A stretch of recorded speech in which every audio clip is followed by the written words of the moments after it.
Hi everyone and welcome to, I think it's vlog number 5, I think. But anyway, this vlog we are talking about brick sessions. You know, if you've never done a triathlon, you probably don't know what the hell we're talking about.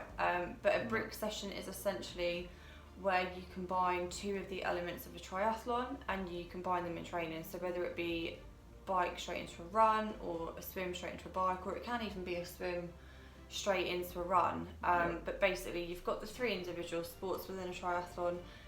You know, on race day you bring them all together, so it's important in training that you practice that.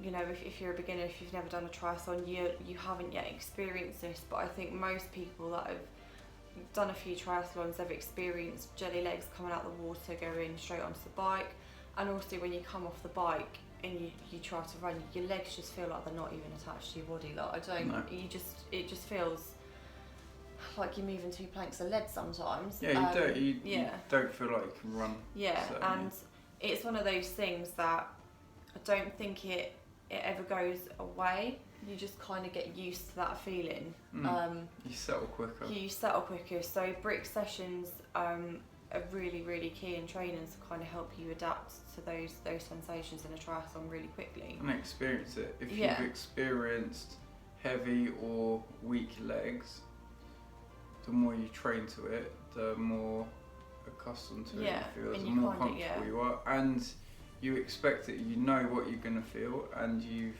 trained to it, so your body becomes more aware of what's going on. Yeah, and I think also you kind of, you know, you'll get through it.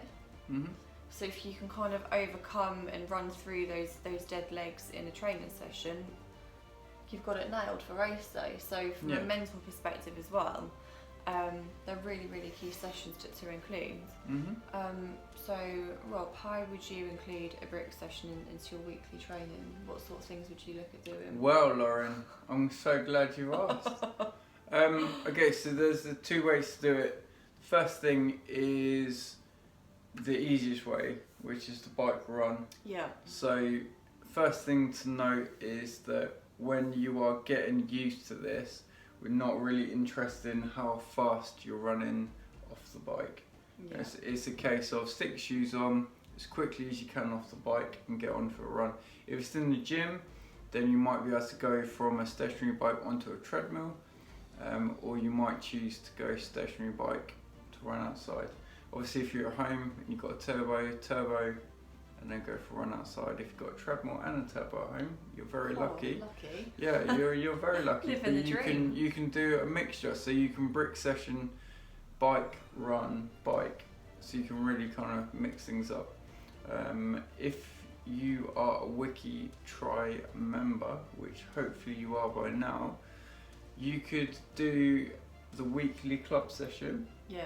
And then on the end of that, you could bolt on a 15-minute zone 2 run. Yeah. So it's nice and easy, but you just get used to transitioning quickly off the bike, put your shoes on as quick as you can, and head out the door. Yeah, and we're not kind of talking about, right, okay, you've done an hour on the bike, now you need to go out and head out for an hour run. As Rob said, it can be something as short as a 15-minute run, just to kind of experience that feeling. Obviously, the more experienced a triathlete you become, you know, if you're training for a longer distance anyway, then you might decide that you want to bolt on a slightly longer run. But initially, you know, a 15-minute run is all you're going to need. And the purpose of brick running off the bike is to get you used to jelly legs and running through it. That feeling doesn't last longer than 5 minutes, 5 to 10 minutes. So the purpose isn't to go, I'm going to bike long and I'm going to run long. The purpose is to cycle long. Yeah. And then put on a short run where you experience jelly legs. If you want to go the other way, so you want to do a long run, bolt on like a 15-minute cycle afterwards, just to kind of break the legs in the opposite way. But the brick sessions aren't a long bike and a long run or a long swim. You know, they're not long sessions. They're just a long session with a short amount of something else put on the back of it. Something that we quite like doing is swim, run, swims. Yeah. So we'll head out, you know, into the sea, and we'll maybe swim 400 meters along, or 200 meters along the shore, get out of the water, run back to where we started from, and kind of run loops. You know, so we might do, you know, 3 swims, 3 runs. We might do a run first, swim, run, swim. And that's a really useful. So, if any of you watching have ever done Leeds Triathlon, you know that T1 Leeds, but it's a 400. You know, it's a 400-meter run from swim exit to, you know, to actually picking up the bike. So the sessions that we do on the beach, get used to running 200 meters with my wetsuit on. So and if you don't have to live close to a beach either. No. Although you probably want to check with your local leisure centre before you go running laps around the outside. But yeah, you know, the idea is open water is ideal. If you've got an open water lake near you, swim in the lake, run around them as well. Come running out, you know, have your shoes ready, transition into your shoes and head off for a little run. But again, you know, keep the runs short, keep the cycle short if you're doing that after the bike, after the swim, and that's it. I think we covered most things with that, haven't we? Yeah. Do you need to put all 3 together? No. Not really. You know, setting up maybe a small, you know, mini triathlon might be something.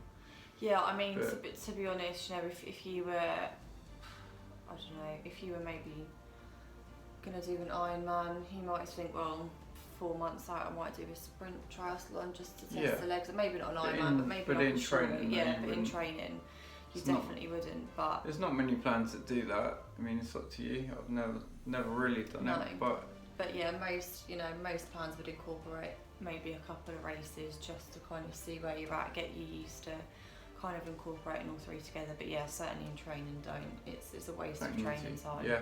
So remember, focus on the purposes, jelly legs, and getting used to it. Yeah. Is there anything else exercise-wise? I'm thinking of one exercise in particular that can really help with jelly legs in transition. You blow my socks off with it. You don't? No? No, I can't think what you're thinking of. No. Single leg? Kind of walking, but... Oh, my little crabs. No. That sounded really crabs, really bad. I'm talking Lauren's about little crabs. Lauren's talking about crabs. Oh no. No, exercise crabs. I suppose that could work. I suppose crabs could work. Yeah. They make an exercise. I was thinking lunges. Yeah. So something that I've done, and we've put a little bit of it in. Yeah. But cycle for a bit, and then do maybe a minute of squats, and then back onto the bike, or minute lunges. You know, mix those things up. Again, lunges can be really, really useful for flushing the legs out. And sometimes I can't remember if it's one of the pros was seen doing lunges in transition off a long bike into running a race. Just did a few walking lunges just to settle the legs in. So yeah, don't underestimate. If it's good enough for the pros. I'm going to try and find a video and see. But yeah, don't underestimate the usefulness of strength work in helping jelly legs. Oh god, yeah. So brick sessions are key, and any decent training plan should incorporate a brick session at least once a week. Yeah. But also it's good to think about strength.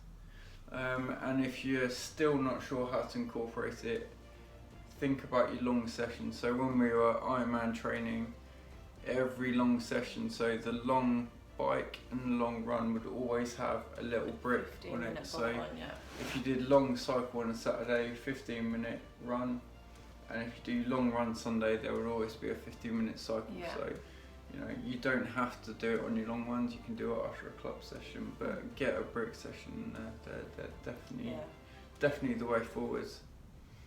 Yeah, I think we've covered everything. I think we smashed it, to be honest. Yeah, keep the intensity fairly low until you get used to it. Yeah, especially if you're kind of new to brick sessions, you know. Yeah. We're not worried about intensity. If you're one of our more experienced elites, you've seen how they hammer out of transition in ITU. You cannot afford to slack off and then just jog into it. So get practicing your zone 3, zone 4 brick runs, 15 minutes. Yeah. I'm glad I'm not elite sometimes.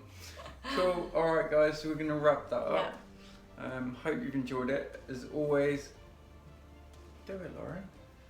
comment below. I wonder where you were going with that. Yeah, great. Yeah, comment below, and yeah, if you need any help with brick sessions and we haven't already covered it, Yeah, then give us ask a a shout. question, yeah. Yeah, and you probably won't get a stupid answer. Take care, guys. We'll see you next week. Bye.